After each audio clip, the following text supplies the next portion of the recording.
Get ready to hear the truth about America on a show that's not immune to the facts with your host, Dan Bongino. All right, welcome to the Dan Bongino Show. Producer Joe, how are you today? Dude, it's a fine day for a radio program. That's all I got to tell you.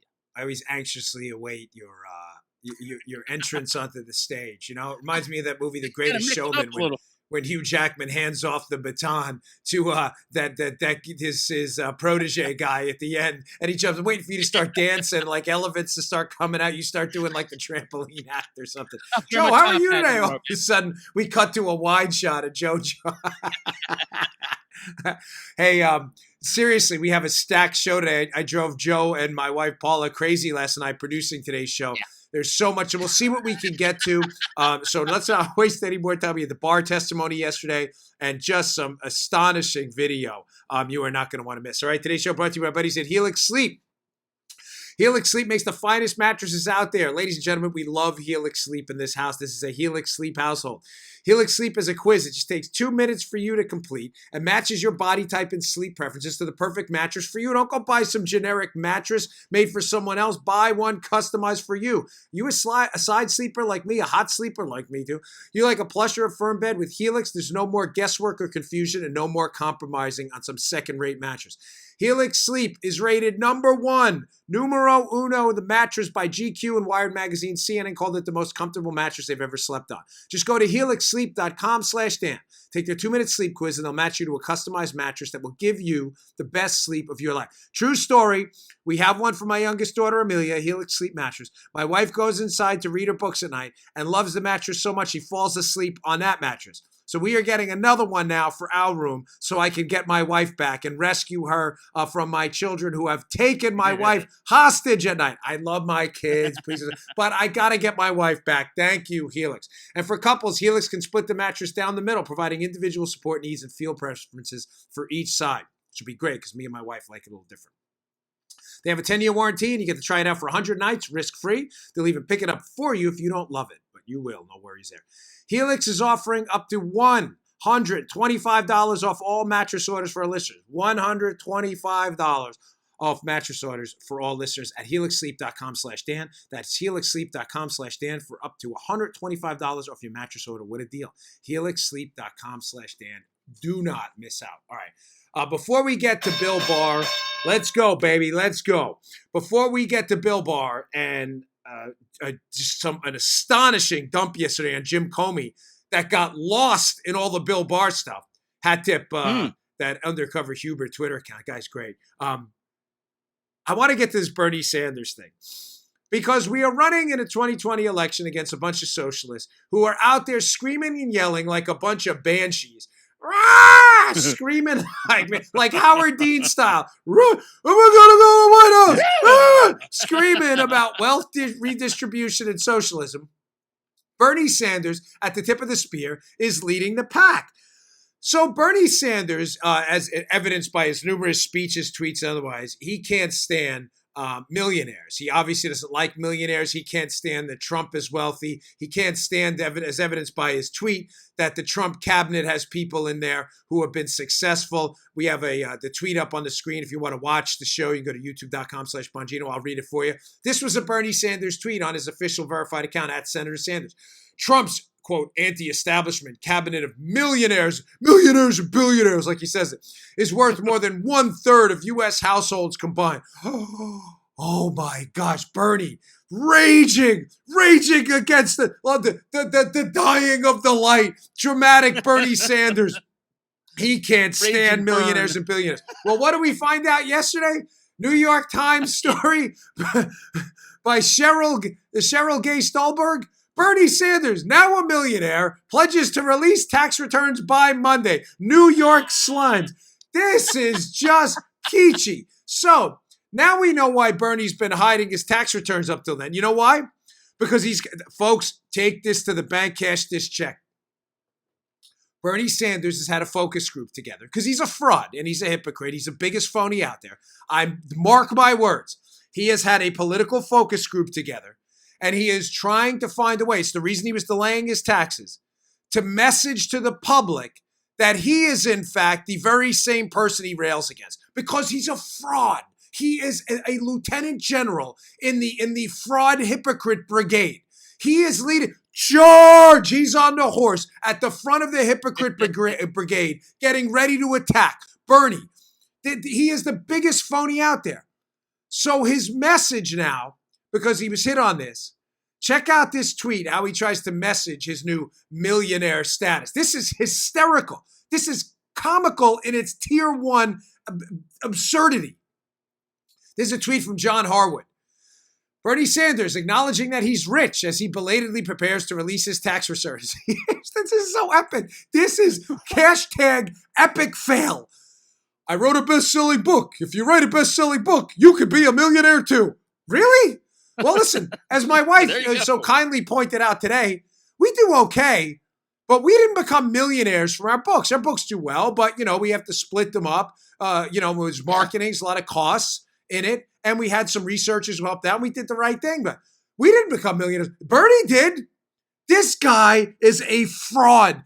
He is, forget lieutenant general. This guy's a 4-star general in the hypocrisy army. He is a total fraud. So in order for Bernie to rescue this guy's sullied, destroyed reputation among serious people, Bernie, bro, hey, bro, B-R-U-H, bro, hey, bro. The Bernie bros don't care at all because Bernie bros they're like, it's a religion for them.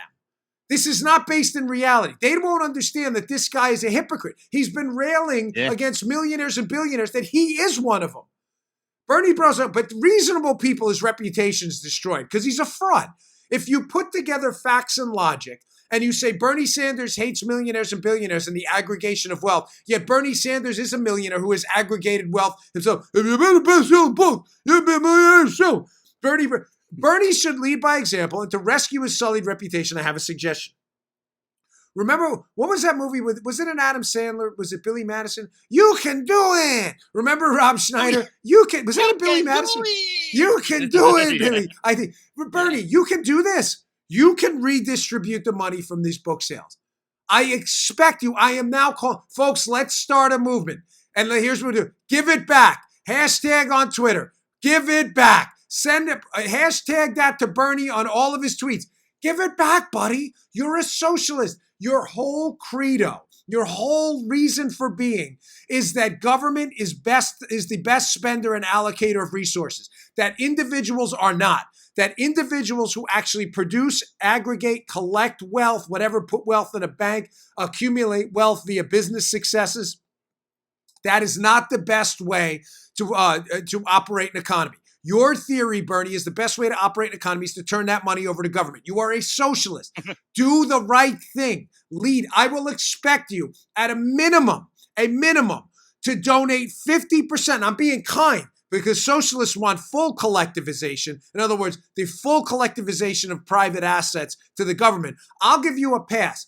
I am expecting, hashtag give it back, Bernie Sanders to give 50%. Thank you, Miss Paula, who even put it up on our YouTube, youtube.com/Bongino. Hashtag give it back, Bernie. This should be the new, they have their own hashtag, feel the burn. Yeah. Respond to every feel the burn hashtag by Bernie, bro. Hey, bro. Respond with give it back. Bernie needs to give back 50% of those book sales to salvage his sullied reputation. Otherwise, I don't want to hear another peep from this guy about Medicare for all, about redistribution, socialism, nothing. Give it back, Bernie. Give it back. You can do it. You can do it. Gosh, did we need Rob Schneider right now? Bernie would also look pretty good in some sort of paramilitary uniform. You know what I mean? Like Castro? Like that. With the hat? You get where I'm going. With the Castro hat on and the green uni? The green uni. Yeah, baby. That's not a bad idea, Joe. The military cap. Yeah, and you know what? And then if he gives it back, at least he'd be for real. Because those are two things that will happen. That's actually good. First, you will have military tyranny, political prisons, death, and destruction. And second, if he gives back the money, so he'd stand by that, at least he'd represent what he represents, right? Government control of people's freedom, liberty, and the economy. But if he gives back the money, at least he'd be ideologically aligned with what he's telling everyone else. But he won't do any of that. Not a bad idea, though, Joe. All right. Yesterday, I don't even know where to start. Bill Barr was up on the Hill. I actually do know. I had a line in it. Here's my note. You want to see my notes? You can check this out on youtube.com/Bongino. Sorry, but the videos. That's how many notes I had for today's show. Took us a good 4 hours to get today's show together because there's so much stuff. So Bill Barr, the Attorney General, goes up to Capitol Hill yesterday, testifies, and I have it broken down to 3 major takeaways. I mean, I could, we use the word bombshells a lot, but it's overused clearly. But these are 3, let's call them, in the interest of being not hyperbolic, significant takeaways from yesterday. So before we start, can we play that video quick of Bill Barr's reaction? This just set the standard for yesterday. This is Bill Barr's reaction where he just you got to see the facial expression he makes. This is just quickly Bill Barr's reaction when being questioned by a Democrat congresswoman. And he just clearly has no time for the nonsense that he knows he's about to be subjected to. Play that cut. It's very clear that he opposed it, and so let it work out in legislation. I want you to be very, let me finish my question because that's what I heard. Maybe you need to clarify it. So this Democratic congresswoman tries to put words in his mouth. He's like, no, I didn't say that. And then for those of you not watching, she comes back and she's, well, this is what I heard. This is that whole Democrat, this is my truth thing. In other words, there's no such thing as true, Joe. It's my truth. Like, Joe, my truth is your name is John. Dan, my name is Joe. It doesn't matter. It's my truth. Your name is John Armacost. Stop telling me your name is Joe. But Dan, it's on my birth certificate.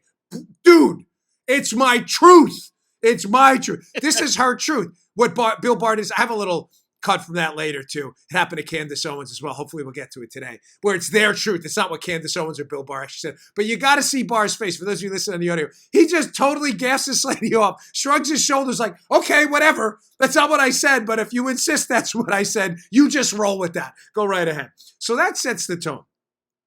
Let's get to major developing story number 1. This is from the Hill yesterday, a piece by John Solomon. Just amazing. The title of the piece will be in the show notes today. Please check them out at Bongino.com. If you subscribe to my email list, I will send you these articles. The Hill, titled The Single Sentence Russia Bombshell That Attorney General Barr Delivered to Congress by John Solomon. Short piece really just summarizes the fact that Bill Barr is now told us all under oath that he is investigating the FBI conduct in the Russiagate, Spygate, the FBI malfeasance during the campaign and afterwards, the presidential campaign afterwards. He is investigating it. You may say, oh, okay, so what's the big... Oh, no. There are some big nuggets in there. Big nuggets. First, here's a snippet from John Solomon's piece at the Hill. Though it didn't happen on his watch, Barr told Congress he will investigate, we highlighted this, how the FBI came to conduct a counterintelligence investigation against Donald Trump, then the Republican nominee for president, starting in the summer of 2016. We'll go back to that in a second. So takeaway number 1, remember I said there were 3 takeaways. I want to break this down so it's collated nicely for you in your cerebral cortex.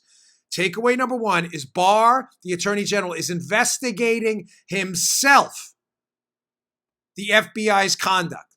Under 1, Barr opens investigation. Here's a sub-bullet. He's investigating how it opened. Why is that important? I know Joe knows, and I know our regular listeners are like, yes, yesterday's show makes sense now. Why is he investigating how they opened the investigation into Trump? The New York Slimes, David Korn, Chris Cillizza, and all the sleazy liberal useful idiots out there working for the Russians and all the disinformation people out there already told us how. Joe, how did the investigation start? Papadopoulos meets with Downer in a London bar, right? The New York Times said it. The FBI said it. What are we investigating? Oh, you mean that's an open question? How they said, why is it an open question? Because I told you the FBI is hiding something. I'm not talking about the hump workers. We used to call ourselves that in the Secret Service, not a pejorative. We were the humps. We did the work. I'm sure Joe's heard that. Middle-class people have heard that. I don't want people to think I'm insulting anyone. The upper-level cabal involved in this investigation into Trump has insisted from day one, no, it just started with the Papadopoulos downer tip, and that's why we opened the July 30th, 2016 investigation against Trump. Is that right? Is that right? Well, why is it that the day before you open the investigation, July 30th, 2016, the day before you open that investigation, the Orrs, Bruce and Nellie Orr, one who was working for the company hired by Hillary to dig up dirt on Trump, met with the dossier producer. I thought the dossier had nothing to do with opening the investigation. I thought that's what you told us. I thought it was all Papadopoulos. The day before they opened the case, the Orrs are passing off information by the producer of the dossier, Steele, to the FBI. I thought that had nothing to do with it. So why is Barr investigating how it opened? I thought that was a closed book. Book closed. I have not steered you wrong. You have not been wasting your time here. I've told you they are hiding something over and over. The case did not start with the Papadopoulos downer tip. I beat that horse to death. I want to move on. It did not. They're hiding something big here. I'll move on and it'll make a little bit more sense. All right, back to the John Solomon piece. He says, we have known for more than a year now that Department of Justice Inspector General Michael Horowitz has been investigating whether the FBI or DOJ abused the FISA court to secure a warrant to spy on the Trump campaign advisor Carter Page less than 3 weeks from Election Day 2016. This is important. But Barr made clear Tuesday that his review is distinct and more far-ranging than IG Horowitz's investigation. It goes back to the moment when a probe, codenamed Crossfire Hurricane, was opened on July 31st, 2016 by Trump-hating FBI counterintelligence agent Peter Strzok. The case was opened on July 30th, 2016. The meeting between Orr, Steele, and then McCabe and Page is on July 30th, the day before. Why is this important? So again, headline number one, Barr is investigating himself what went on with the FBI's conduct, how it started. I thought we've already been told that. Takeaway number two under one here, sub-bullet number 2. So 1B. This is not the Horowitz investigation. Why is that critical? Because, ladies and gentlemen, Michael Horowitz is not a prosecutor. He is an investigator. There is a significant difference between an investigation being run by the Justice Department head, Bill Barr, and an investigation being run by an investigator. Investigators, Secret Service agents, FBI, inspectors general, do not have subpoena authority. This is important. This is a critical takeaway. When I was investigating credit card fraud, counterfeit money cases in the Secret Service, to get a subpoena, you have to go to a government prosecutor, an assistant United States attorney, or someone granted equivalent powers, a special counsel, whatever it may be from the DOJ. Horowitz doesn't have that.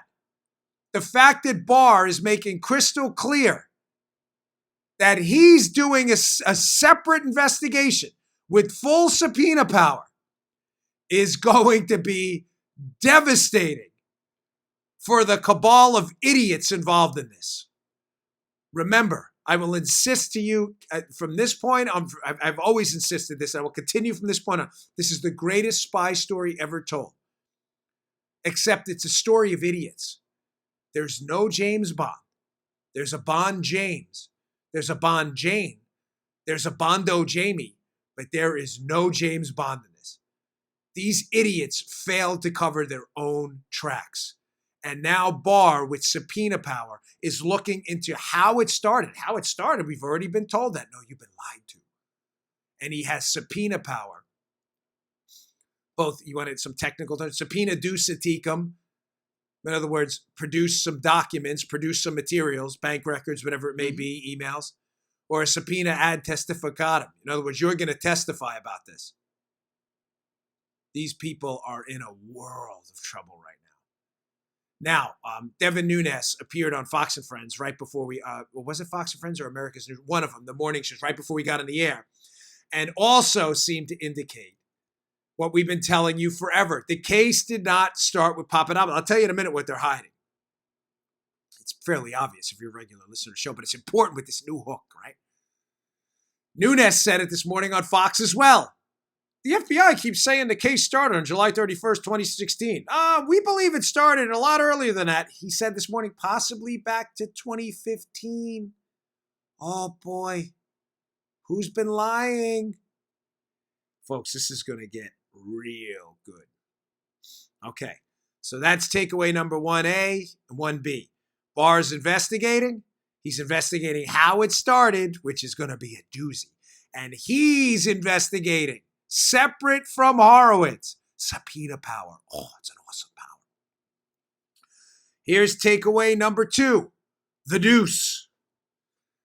The Inspector General, Michael Horowitz, who we just referred to, is now investigating the role of Stephen Halper, a piece written up yesterday, it'll be in the show notes by Chuck Ross at the Daily Caller. Hat tip to Chuck, who broke the Halper story. He should get a Pulitzer Prize for that. Here's the story, Daily Caller. Report, DOJ watchdog scrutinizing FBI informant who made contact with the Trump campaign, Chuck Ross, April 9th, 2019. Wow. Folks, I thought we were all, Joe, aren't we conspiracy theorists and nuts for claiming the Trump campaign was spied on? Remember that? Remember we were called that by the CNN and MSNBC lunatics, the slimes and other people out there? Yeah. Every leftist hack on Twitter. Armacost, Bongino, you guys are crazy. You're conspiracy theorists. Really? Because that's funny. The New York Times put out a piece yesterday acknowledging the fact that Halper was used to gather information on the Trump team. The definition of a word, spy, for all you nutbags on the left. You're conspiracy theorists. There's no spy. New York Times. There was an informant used to spy on the Trump team. What? We've told you this the whole time. Now, takeaway number 2 yesterday. The Inspector General is investigating the use of said spy. Now, there are some sub-bullets to this one. This Halper investigation by the Inspector General is going to be nuclear level in its explosive capacity. Let's put up a snippet from Chuck Ross's piece. This is important. This is critical. We should put a shirt together. This is important. That's like what about key line? This is important. I like that. Halper's first known campaign contact. This is the spy working for our intelligence entities. First known campaign contact was with Carter Page, July 11, 2016. Wait. July 11, 2016? Why does that matter? Because they told us, Joe, the case opened on July 31st of 2016. So how is a spy contacting the Trump? How is that, Joe? How is that? How is it that 20 days earlier, a spy known to the U.S. intelligence community with deep ties to it is contacting the Trump? Everybody, hold on, folks. Everybody scratch their heads. Joe, what's first, July 11th or July 31st? Just so we're clear, I need a double check on this. Is July 31st before or after July 11th?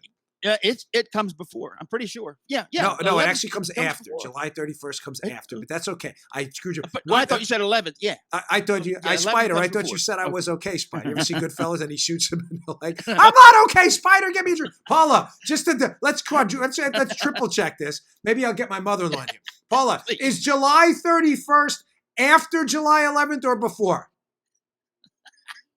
Okay, thank you. Paula gets it right too. July 11th is before July 31st. How is that? Now it is bullet point number 1. What Barr's investigating makes sense. The FBI. Our case opened on July 31st, 2016. Please put up that clip again from Chuck Ross. That's amazing because a spy known to the U.S. government contacts Carter Page on July 11, 2016, several weeks before the FBI formally opened its counterintelligence investigation into the Trump campaign. Chuck Ross continues. Halper and Page remained in contact through September of 2017, the same month the government ended its surveillance of Page. Isn't that special, church lady? Wow, this is just magic. So, this is fascinating because we've been told by the FBI repeatedly, over and over, that George Papadopoulos, foreign policy advisor to Trump, meets with an Australian diplomat in London over this boozy encounter, which is nonsense. Downer himself describes it as one gin and tonic.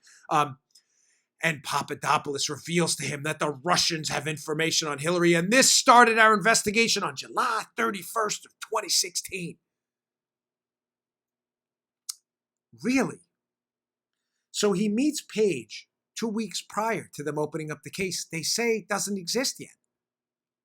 Why is this important? Because who is the key player in the dossier Hillary Clinton's team had put together on Trump? Well, there's two key players in it: Carter Page and Paul Manafort. What is a government-connected intelligence asset, Stephen Halper, doing? Contacting a guy who is only a suspect, Carter Page, because of a false fake dossier paid for by Hillary. What are they doing contacting him with a government intelligence asset if the investigation isn't even open yet? Oh, maybe Bill Barr get an answer in his investigation into the how. This is just fascinating. By the way, the New York Times putting out a story yesterday. The New York Slimes putting a story out yesterday outing Halper completely. Listen to me. Take this check to the bank, cash it, spend the money, and invest it. You'll never have to give it back. The Times got a leak because the FBI now, what, Joe, is trying to get out in front of this and massage this story in the most gentle way possible. They have been avoiding for months what? Here's the coup de grace here, folks. They had been spying on the Trump team way before July 31st, 2016. The Papadopoulos story is a cover story to hide the fact that a U.S. government spy, S-P-Y, Joe Biden would spell it S-P-I, was spying on the Trump team way before they opened up the formal case on July 31st. We know it now. And we know Barr is looking into it. And Barr, as evidenced by his reaction to the Democrat congresswoman who has no time for the truth, gives exactly zero about anything they have to say up there. He is going to get to the truth. And the truth is, the FBI to this day is lying about the depths of their involvement in a massive spying scandal on a presidential candidate. One more angle to this.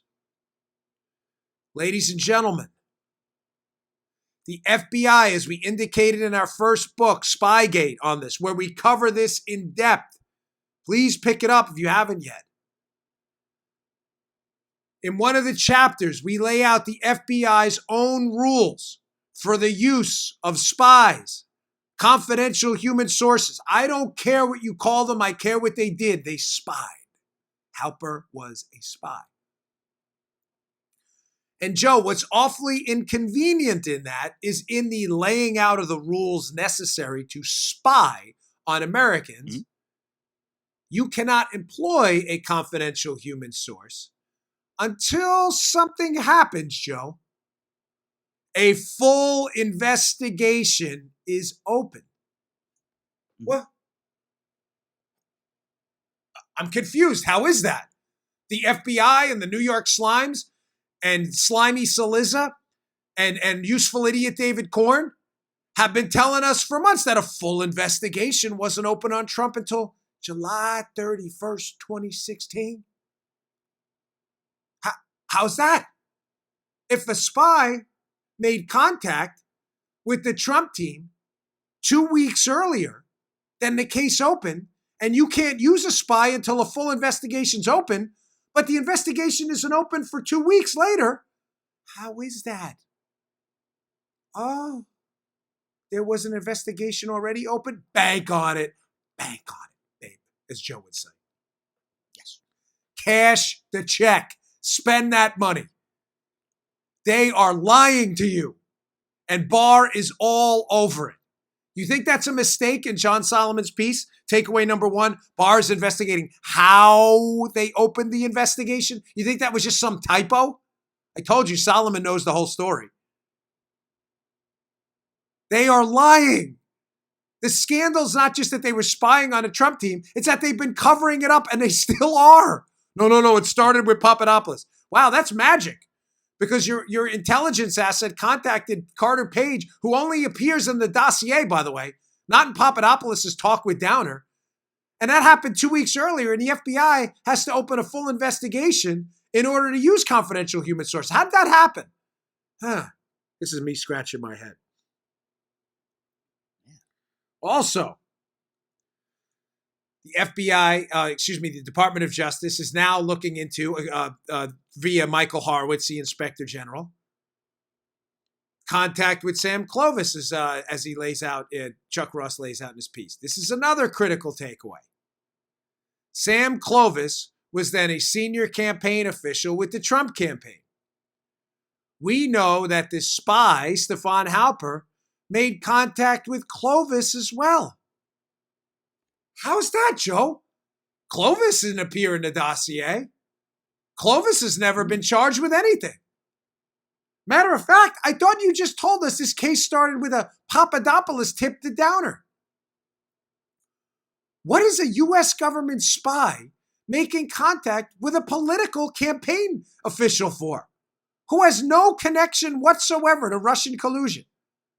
Oh, wouldn't we love to see the emails about that one? Folks, I'm telling you, this thing is about to erupt. I know some of you are frustrated with the timeline, and I understand. I respect that. Your concerns are extremely valid. Like, Dan, Mike Flynn's already been put through the ringer. We had Papadopoulos targeted. Manafort, 6 a.m. raids. Papadopoulos locked up on a PC warrant at the airport. All these people are still running free. I get it. Point stipulated. Period. Full stop. You are correct. Your complaints about the speed of justice are accurate. Your complaints about justice coming are not. Now, a fair point. I'll even give you the comeback to this. Justice delayed is justice denied. Fair enough. I get it. I agree. So let me just say, justice delayed is justice denied, but justice will not be delayed forever is probably a better way to say this. Maybe give you some aura of hope about what's coming. These people are in a world of trouble. Okay, I got one more takeaway here. These are the three major developments. So let's just rewind a bit. Number one, Barr is investigating how this started. Critical.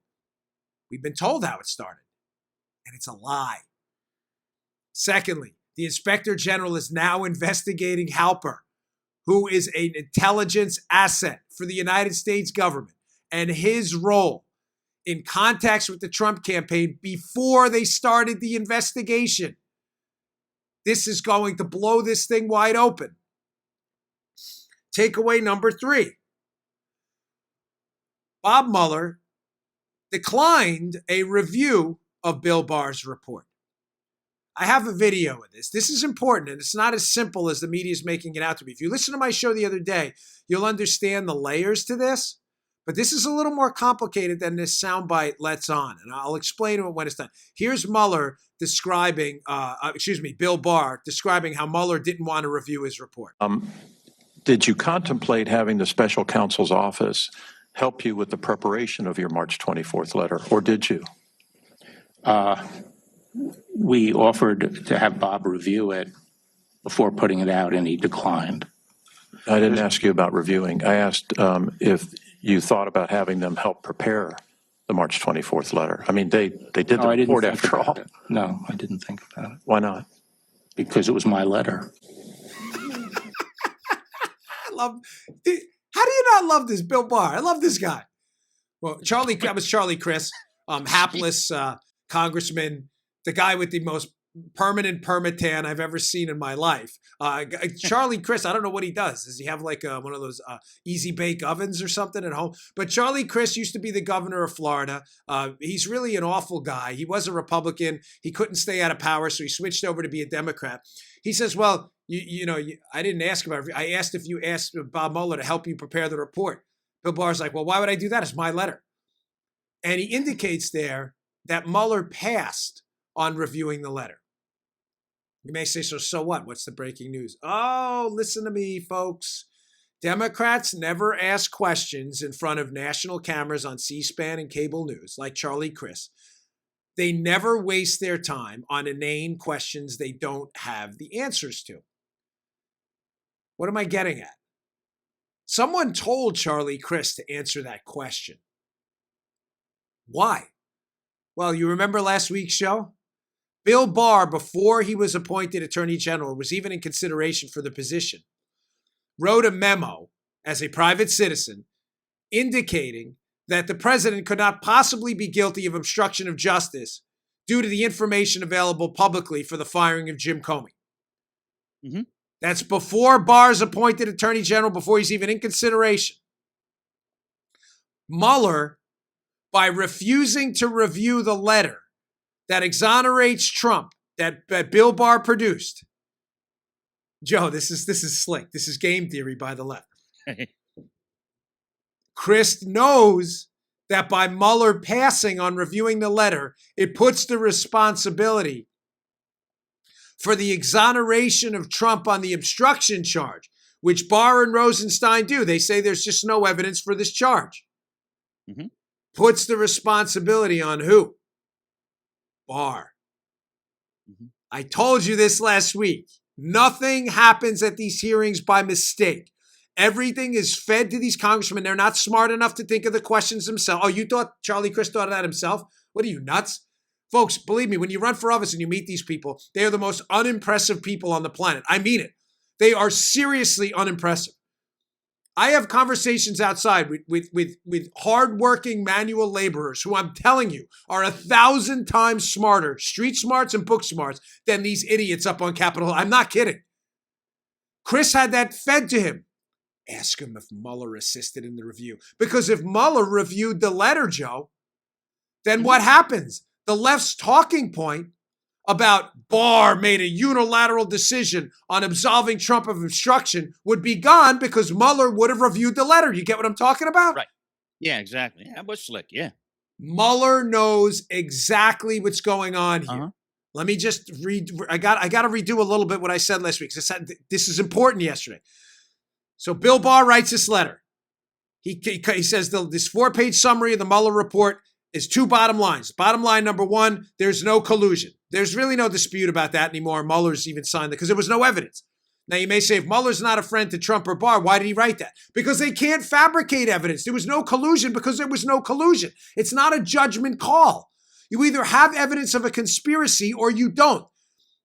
Mueller had no choice. He wasn't doing Trump. Stop saying Mueller exonerated Trump. He didn't. Trump exonerated Trump. There was no evidence. The bank wasn't robbed. Mueller can't charge Trump with a bank robbery. It didn't happen. It's black or white, folks. Either the bank was robbed or it wasn't.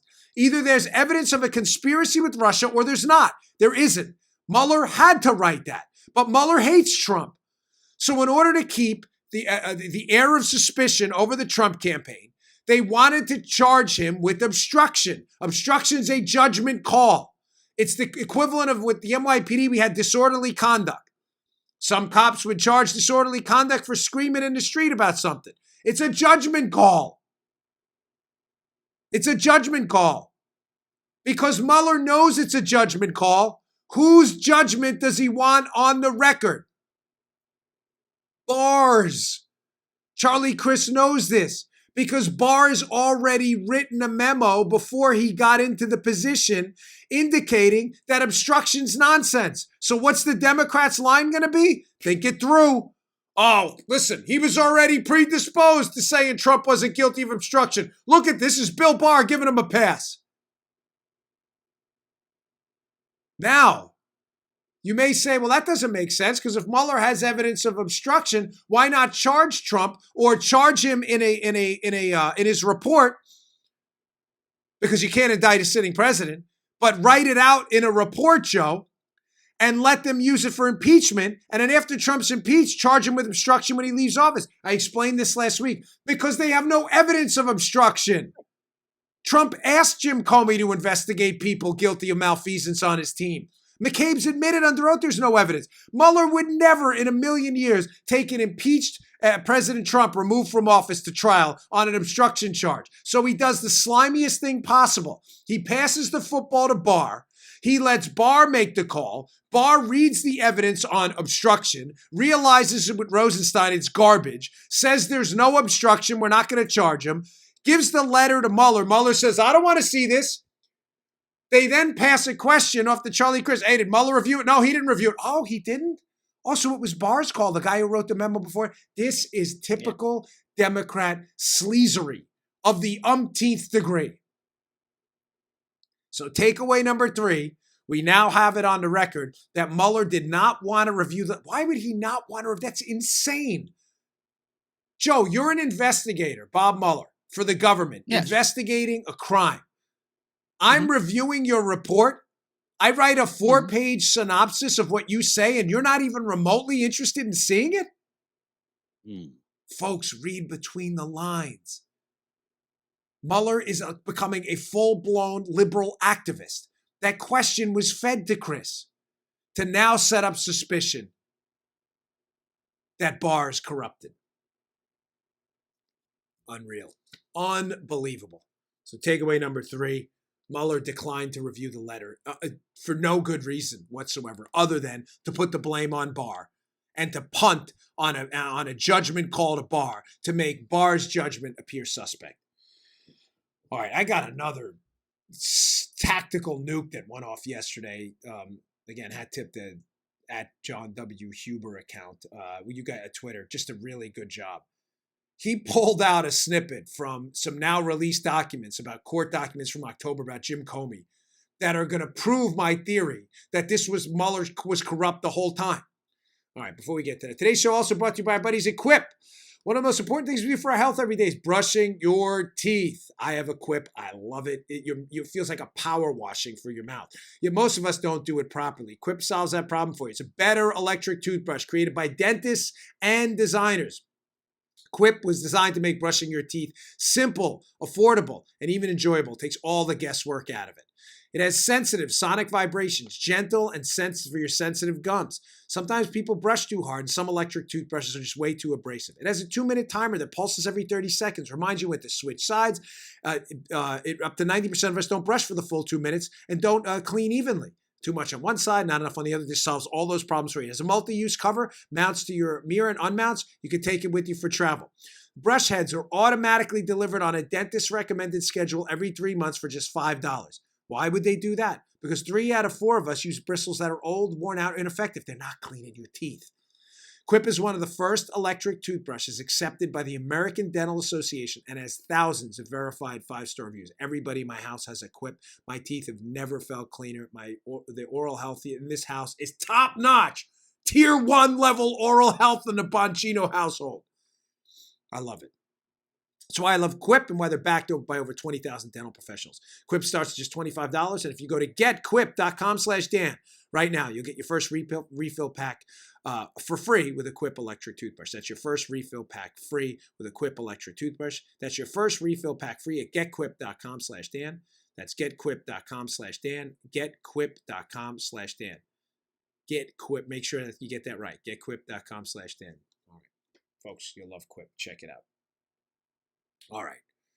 So I have a screenshot I took from the Twitter account I just mentioned, which is just amazing. There has been some revelations in an October 13th, 2017 court hearing where some information about Jim Comey was dropped that is going to result in a volcano inside your cerebral cortex. If you wouldn't mind, put up that screenshot here. This is just fascinating from the court documents. The FBI and the special counsel's office have determined that disclosure of the Comey memos or any portions of them could be reasonably expected to adversely affect the pending Russia investigation. Listen to this. Oh, boy. Former FBI Director James B. Comey is a witness in the pending investigation. The Comey memos are his contemporaneous notes about the incidents that are of interest in that investigation. They are. Comey is a witness? Wait, what? Yeah. How is Jim Comey a witness? What investigation? Folks, You may be saying at home, oh, Dan, clearly, Comey was a witness in an investigation into the Russia probe. No. Ladies and gentlemen, I spend an awful lot of time in federal and local law enforcement, and I can assure you, I have never had a criminal case. I worked in the Secret Service where the Secret Service director, no matter who it was, Lou Merletti or whoever after that, I was like 3 or 4 of them I worked for. I can assure you they were never a witness in my case. I can also assure you that there is not a snowball's chance in hell that Jim Comey is a witness in this Russiagate probe. Jim Comey has said repeatedly under oath, I don't know, I can't recall. He was not the investigator. Please pick up what I'm putting down here. All right. Comey was not the investigator. The investigator was Peter Strzok in the Russiagate probe. One of the other investigators was that Gaeta guy, Mike Gaeta, who met with Steele in London 2 weeks prior. Oh, 2 weeks prior to her Crossfire Hurricane opened up? How was that? I thought it opened July 31st. Yeah, you're wrong. Comey is not the investigator. That is not the case they're talking about that he is a witness in. All right, so what are you getting at? What case is Comey a witness in? Comey is clearly a witness in the obstruction probe against Donald Trump. Ladies and gentlemen, this is big. This is really big. Why? Because it's Comey's firing that prompts the obstruction probe. We now know, according to these same court filings, that Comey gives his memos about his interactions with Donald Trump to Andrew McCabe before Mueller is even appointed as the special counsel.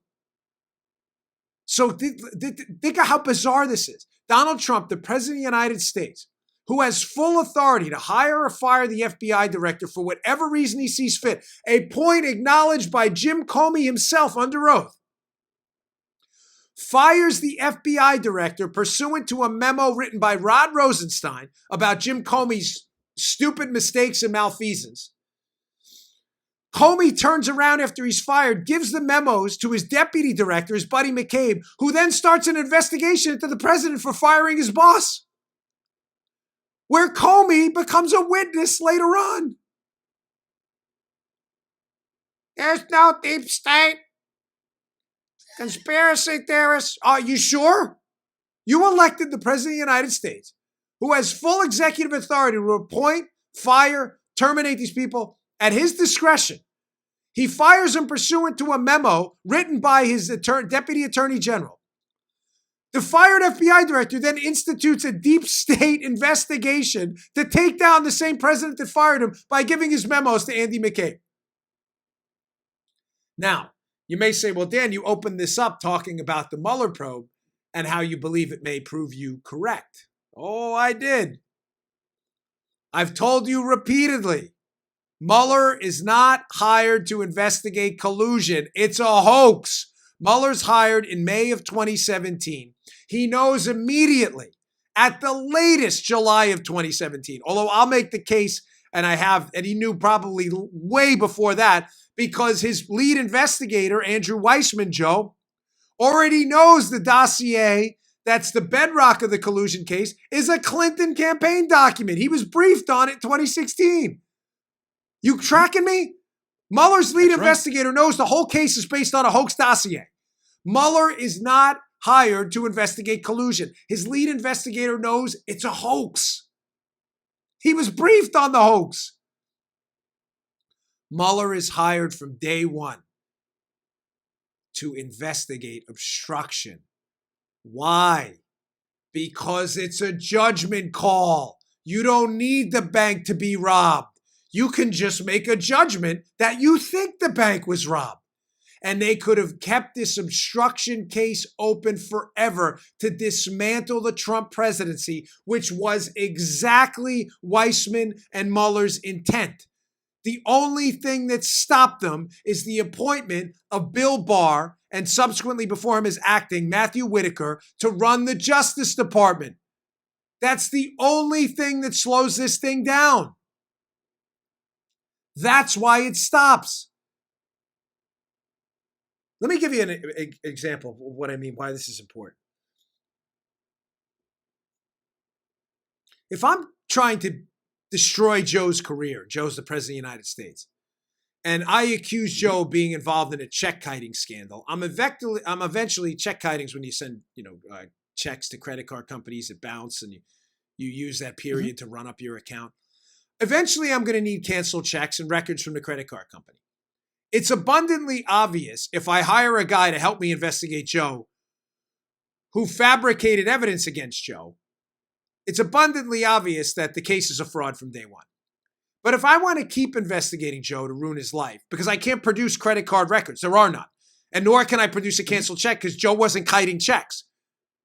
But if I want to hide this illicit investigation conducted by my lead investigator, I'm now using a target Joe, the best way to do it is to start a judgment crime investigating next because it's your judgment. You don't ever have to produce a significant amount of evidence. You can just leach it out over time and hope the president makes a public statement. Oh, that's obstruction. That's obstruction. That's felonious mopery in the umpteenth degree. Yeah. All you do is wait for Joe, who's the president of the United States, keep making public statements, and everything he says is going to be evidence of obstruction. Oh, he talked to Lester Holt at NBC and said that the Russia thing was a made-up story when he fired Comey. Obstruction!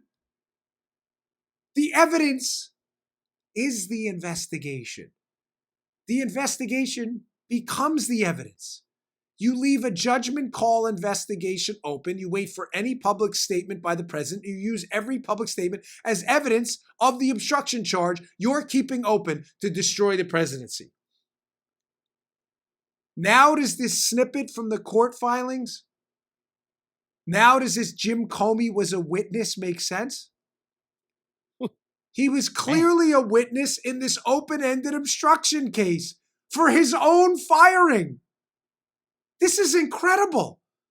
This is astonishing. The cabal's level of cajones. I know how to say it. It's a family-friendly show. It's friendlier saying it cajones. You get it? Trump fires this guy for grotesque malfeasance, who then goes back, uses his contacts within the FBI to initiate a full-blown investigation into Trump. He then reconnects with his buddy Mueller. They love each other. He reconnects with Mueller as a primary witness against Trump for his firing on a totally judgment call that's completely authorized by the president's own powers. Ladies and gentlemen, the hubris here is stunning. Jim Comey was a witness in an obstruction case kept open because the collusion case Jim Comey started was a complete failure. This is unbelievable. Unbelievable. Again, hat tip that Undercover Huber account for pulling that out of there. That is a terrific find. Comey's a witness. He's not a witness to the collusion probe.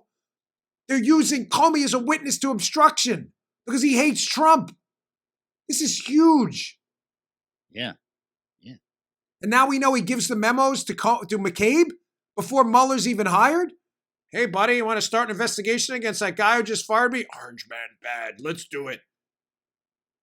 I love the liberals. There's no deep state. Yeah, sure, guys. Keep that up, idiots. Morons. So stupid.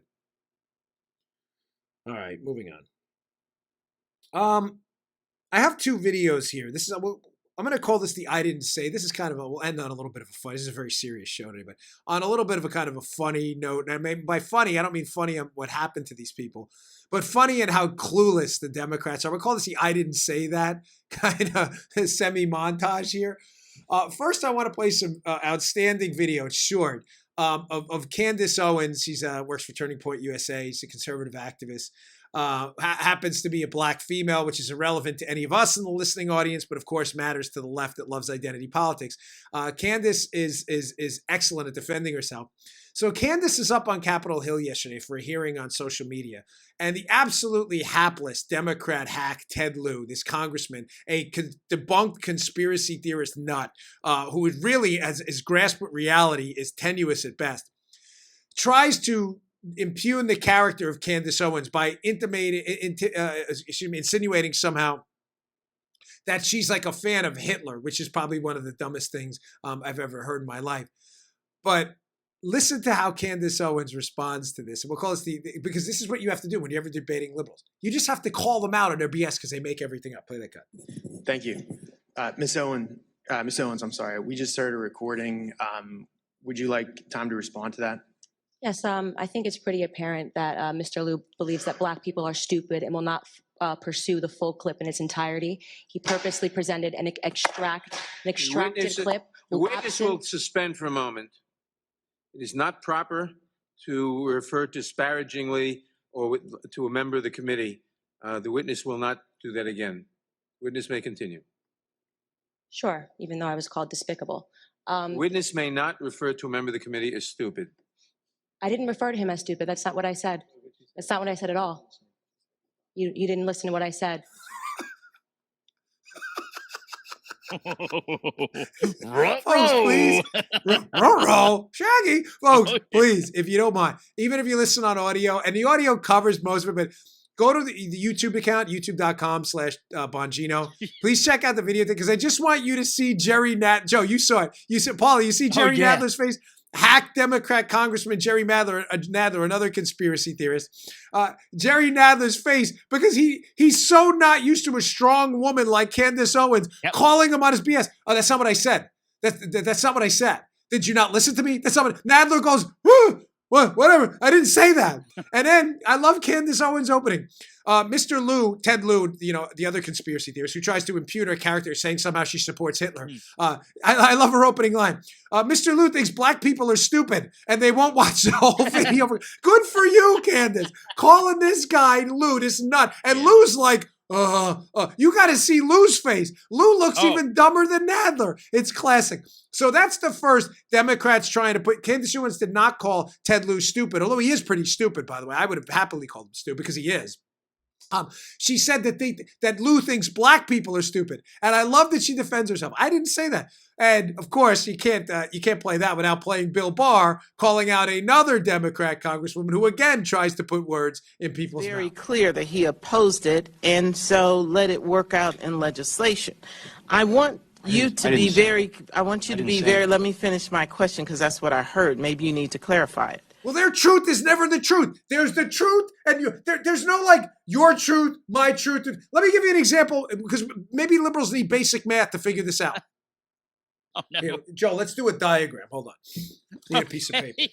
Wait, do we have a Sharpie in here somewhere? Do you have a Sharpie out there, Paula? Let's do this. This is the truth, folks. Democrats, watch. 2 + 2 = 4. Okay? 2 + 2 = 4. You can see that. That is not your truth. That's just the truth.